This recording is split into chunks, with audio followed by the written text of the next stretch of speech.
وہ سوال یہ ہے مولانا کہ تقریباً ہر بھائی کے ذہن میں یہ سوال ہوگا کہ اگر کوئی مسلمان بدعتی ہو، وہ کلمہ شہادت کا اقرار کرتا ہے لیکن وہ بدعتی ہے، تو ایسے بندے کے ساتھ تعلق رکھنا، اس کے ساتھ مل کے عبادت کرنا، یہ شریعت میں کیسا ہے؟ بدعتی کا انجام بہت برا ہے، اور ملک میں ایسے فرق بھی موجود ہیں کہ جن میں بدعتیں موجود ہیں۔ ایسی صورتحال میں بحیثیت مسلم ہمیں کیا کرنا چاہیے؟ مضمون ہی ایک علیحدہ ہے۔ یہ میرے بھائی ہیں عبد المنان صاحب، انہوں نے جو بات دہرائی، یہ چیزیں ہیں تو لائق کے تفصیل سے نہیں سمجھا جائے۔ یہ ان پر ناراض نہیں نہ ہوتا، شیعوں کے بارے میں یا اہل بیت کے بارے میں یا دوسرے حنفیت سب کے بارے میں جو ذہنوں میں نا مغالطے دور کرنے چاہیے۔ میں مغالطے کہوں گا، ایک دوسرے کو پڑھتے نہیں، اس لیے طرح طرح کے سوال ہیں۔ میں جن نے اہل بیت کی بات کی ہے نا، جانتا ہوں کہ اہل بیت یہ ایسے کام کرتے ہیں، یہ بیت لوگ ہیں۔ آپ سمجھ لیں بات کہ انجام ان بیچاروں کا کیا برا ہوگا، جبکہ دین میں دو گروہ علماء کے، ظاہروں کی بات نہیں، علماء کے دو گروہ شروع سے چلے آتے ہیں، بڑے بڑے امام اور عالم۔ ایک تو گروہ ان لوگوں کا ہے جو یہ کہتے ہیں کہ ہر بدعت بری نہیں ہے، کلو بدعت ضلالہ جو ہے یہ مخصوص ہے، عام نہیں ہے۔ کتنی چیزیں جو بعد میں نئی نکلی ہیں اور ان کو کوئی برا نہیں کہتا، خاص کر اہل سنت کے سب طبقات مانتے ہیں، اہل حدیث بھی مانتے دوسرے۔ یہ دو اذانیں کی جمع کی سب جانتے ہیں کہ یہ رسول اللہ کے زمانے میں نہیں تھی، حضرت ابوبکر کے زمانہ میں نہیں تھی، عمر رضی اللہ عنہ کے زمانہ میں نہیں تھی۔ یہ دو اذانیں جمع کی نا، ایک پہلے ہوتی ہے ایک پھر بعد میں، یہ حضرت عثمان رضی اللہ عنہ نے شروع کی۔ یہ بھائی عبد المنان بھی جانتے ہیں، صحیح بخاری مسلم سب میں۔ اب کون اس پر کہتا کہ حضرت عثمان بدعتی تھے، یا جو یہ لوگ اذانیں دیتے ہیں دو بدعتی سارے دے رہے، یہ بدعت نہیں، حالانکہ نئی بات نکلی ہے۔ تو پھر اس لیے بڑا گروہ علماء کا، بڑے بڑے ان کے نام کیا بتاؤں، وہ کہتے ہیں کہ ہر بدعت بدعت سیاح نہیں ہے۔ بدعت دو قسم کی ہے، کہ سیاح کہ نئی بھی ہے اور بری ہے، دین کو نقصان اس سے پہنچتا۔ ایک ہے کہ وہ نئی ہیں باتیں مگر دین سے نہیں بگڑتا، دین کی رونق ان سے بڑھتی، اس کو وہ بدعت حسنہ کہتی ہے۔ اس کی بہت دلیلیں دیتی ہے، ایک میں نے دے دی۔ اسی طرح تراویح کی جماعت کے بارے میں کہتے ہیں کہ رسول اللہ نے یہ بند کر دی تھی، حضرت عمر نے اپنے زمانے میں باقاعدہ شروع کی، اب ہر جگہ ہو رہی۔ تو یہ کہتے ہیں کہ دیکھا چیزیں نئی ہیں مگر اچھی، کوئی بری نہیں۔ اسی طرح وہ گروہ ہے نا، وہ ان علماء کا حامی، یہ امام نووی ہے، ابن عبدالسلام ہے، ابن حجر، حافظ ابن حجر فتح الباری میں کہتے ہیں، شوکانی کہتے ہیں، یہ اہل حدیث کے علماء، وہ کہتے ہیں بالکل ٹھیک، ہر بدعت بری نہیں۔ بدعت 5 طرح کی ہے، ایک حرام ہے، ایک مباح ہے، ایک مکروہ ہے، ایک جو ہے نا وہ بالکل واجب ہے، فرض ہے وہ بدعت۔ کہ یہ بدعتی فرقوں سے جو ہم مناظرے کرتے ہیں، علم کلام کی کتابیں لکھی، وہ کہتے ہیں کہاں تھی پہلے، لکھنی پڑی۔ تو یہ بحث علمی ہے، وہ کہتے ہیں ٹھیک ہے۔ ایک گروہ تھوڑا چھوٹا جو کہتا ہے نہیں دین میں ہر بدعت گمراہی ہے، تو یہ مسئلہ علمی ہے، جھگڑے کی بات نہیں۔ اس بار ہم کہہ وہ بدعتی ہو گئے، وہ کہتے ہیں اگر ہم نے قرآن مجید کھانے پر پڑھ لیا، اذان سے پہلے صلاۃ کے لیے کوئی برا کام نئی ہے ضرور، مگر دین درود شریف کو بھی جائز کرتا ہے، قرآن پڑھنے کو بھی جائز کرتا، تو اس کو وہ بدعت حسنہ میں داخل کرتے ہیں۔ میں نے بڑے بڑے علماء کا حوالہ دیا، عبد المنان صاحب کو میں پھر بعد میں بھی دکھاؤں گا، بڑے بڑے کہ ہر بدعت کو نہ برا کہو، کئی چیزیں بدعت ہوتی ہیں مگر بہت اچھی ہوتی ہیں، وہ اس پہ لگے ہوئے۔ وہ علماء جو ہیں بیچارے کہتے ہیں ہم مانتے ہیں کہ یہ چیزیں سب نئی ہیں مگر کوئی بری نہیں، میراث سے بھی نئی بات ہے، مگر یار سال بعد حضور کی محبت بڑھاتے ہیں، رونق بڑھاتے ہیں، مسلمانوں کو توجہ دلاتے ہیں، کتنا نبی اعلیٰ تمہیں خدا نے دیا، تو یہ بدعت حسنہ ہے، مانتے ہیں کہ نئی ہے مگر اچھی ہے۔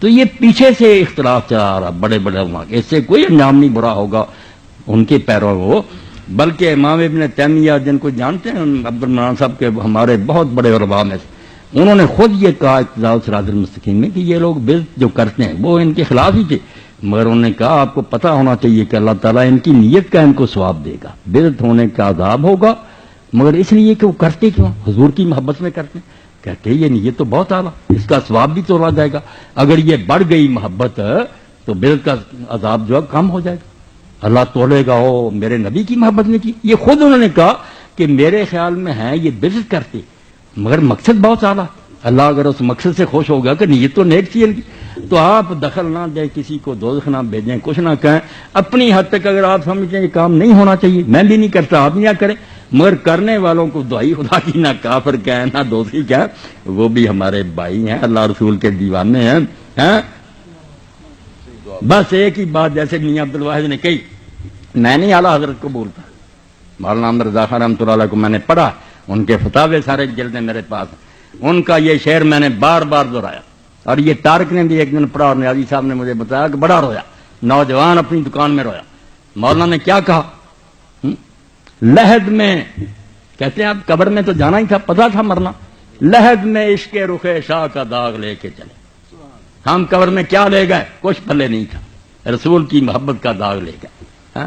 دل پر داغ لگا ہوا تھا، فرشتوں نے دیکھا لحد میں عشق رخ شاہ کا داغ لے کے چلے، اندھیری رات سنی تھی چراغ لے کے چلے۔ کیسے دوزخ میں آپ دیکھتے ہیں؟ مجھے تو حیرانی۔ اللہ سے ڈر جائیں، کسی کو نہ دوزخی کہیں نہ کافر کہیں۔ آپ کے علم میں جو بات ہے نا کہ صحیح اس طرح ہونا، آپ بے شک کریں، مگر دوسروں کے پیچھے لٹ لے کے نہ جائیں۔ آپ یہ روایتیں میں پڑھ دوں، نیازی صاحب جیسے ابن ماجہ میں یہ لوگ پڑھ لیتے ہیں کہ بدعتی کا اللہ نہ حج قبول کرے گا، نہ روزہ قبول کرے گا، نہ اس کی توبہ قبول کرے گا۔ یہ بہت پیش کرتے رہتے ہیں، جو بندی عالم بھی پیش کرتے ہیں، مولانا سرفراز صفدر صاحب یہ بھی کرتے ہیں اہل حدیث، اور میں کہتا ہوں اس موضوع روایت کو پیش کرتے ہیں۔ وہ تو دوزخ میں جائیں گے ہی نہیں، آپ چلے جائیں گے۔ یہ حدیث جھوٹی ہے، ضعیف بھی نہیں، موضوع ہے۔ من گھڑت روایت کی بنیاد پر ان بیچاروں کو کہتے ہیں ان کا روزہ حج قبول نہیں ہوگا۔ پہلے آپ تو اپنا علم کمپلیٹ کریں نا، کہ جو باتیں آپ کہتے ہیں وہ ٹھیک ہے، آپ خود ہی حدیثیں جلد ہی لیے پڑھیں کہ بےزتی کی اللہ توبہ نہیں قبول کی، یہ بھی حدیث ضعیف ہے، کوئی صحیح نہیں۔ آپ خدا کے لیے ڈر دیں، بالکل کسی بیچارے کچھ نہ کہو۔ میں تو اللہ کی قسم جب جاتا ہوں دیکھتا ہوں بریلی میں، مجھے وہاں بھی خوشی ہوتی کہ یہ بھی میرے نبی کے دیوانے۔ شیعوں کی مسجدوں میں جاتا ہوں، ان کے ساتھ بھی پڑھتا ہوں، مجھے کیا تکلیف؟ وہ اللہ کے رسول کا کلمہ پڑھ، مجھے رسول کی نسبت سب سے پیاری ہے۔ یہ گواہ ہے آپ دن قیام کے کیا دیں کہ مولوی اسحاق نے کہا تھا میں ہر شے چھوڑ سکتا ہوں مگر اپنے نبی کے نام لینے والے کو نہیں چھوڑ سکتا۔ اللہ مجھے نہیں اس سے ناراضگی، آپ ناراض ہوتے رہے۔ وہ کسی بزرگ کو نہیں مانتا، نہ مانے، میرے نبی کو مانتا۔ بس آخری ایک حوالہ عبد المنان بھی سنے آپ، یہ اس کی بات ہے جس کو ہم اہل سنت شیخ الاکبر کہتے ہیں کہ اولیاء کا سردار ہے وہ، محی الدین ابن عربی۔ وہ خود لکھتے ہیں لطائف المنن کے کہ میرے جو شیخ تھے پیر، شیخ ابو مدین مغربی۔ اب شیخ ابو مدین مغربی میں سب کو جانتا ہوں نا، یہ مولانا کی طرح وہ شیخ عبد القادر جیلانی کے خلیفہ تھے۔ شیخ عبد القادر جیلانی پیرانے پیر کے خلیفہ تھے ابو مدین، ان کے مرید تھے شیخ اکبر محی الدین ابن عربی۔ تو شیخ فرماتے ہیں کہ میں ایک عالم سے ناراض تھا، میرے شہر کا عالم تھا، میں نہیں اس کو اچھا جانتا تھا۔ کیوں؟ کیونکہ وہ میرے مرشد کے خلاف تھا، وہ شیخ ابو مدین مغربی کو نہیں اچھا کہتا تھا، اس لیے میں اس عالم سے ناراض تھا۔ مگر ہوا کیا پھر؟ یہ کسی اور نے نہیں بتایا، خود شیخ اکرم نے بتایا کہ میں نے خواب میں اللہ کے رسول کو دیکھا اور حضور کو اتنا ناراض پایا کہ اتنا ناراض کبھی نہیں کسی کو دیکھا۔ حضور نے پوچھا کہ محی الدین تو فلاں عالم سے ناراض ہے، پلے باندھو اس بات کو، نہ رو صحابہ کو نہ کسی کو، نبی کو رو۔ پوچھا میرے اس عالم سے کیوں ناراض ہے؟ اور میں وہ میرے پیر کو اچھا نہیں جانتا۔ تو محی الدین کہتے ہیں حضور نے رنج سے فرمایا کہ تیرے پیر کو نہیں مانتا، مجھے مانتا یہ نہیں مانتا۔ اور ظالم تیرے پیر کو ماننا کب سے دین بنا؟ مجھے مانتا، حیا کر جا کر اس سے معافی مانگ، صبح کر۔ صبح ہی جا کر شیخ نے اس سے معافی مانگی کہ میرے پیر کو یار مان یا نہ مان وہ تو میرے دل کی بات، نبی تو اللہ نے محمد رسول اللہ کو بھیجا، اگر تو اس کو مانتا بات ختم۔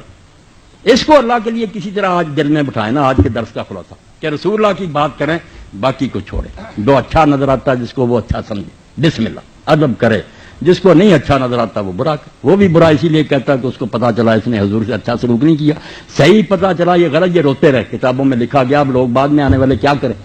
ہاں آپ صحابہ کا عدل سناتے رہیں، وہ ان کے ظلم سناتے رہیں۔ کتابوں میں نکال دوں گا، دونوں طریقے نکال دوں گا، لکھ لیا لکھ دینے والا، بعد والے غریب پدر جائیں، جس کو جس پر اعتبار آ گیا اس پر لگ گیا۔ شکر کریں کہ کسی کو مانتا یا نہیں مانتا، ایک کو مانتا ہے جس کو اللہ نے آسمان سے بھیجا۔ وہ کون ہے؟ محمد رسول اللہ صلی اللہ علیہ وسلم۔ اس کو نہ چھوڑیں اور باتیں آپ ختم کریں۔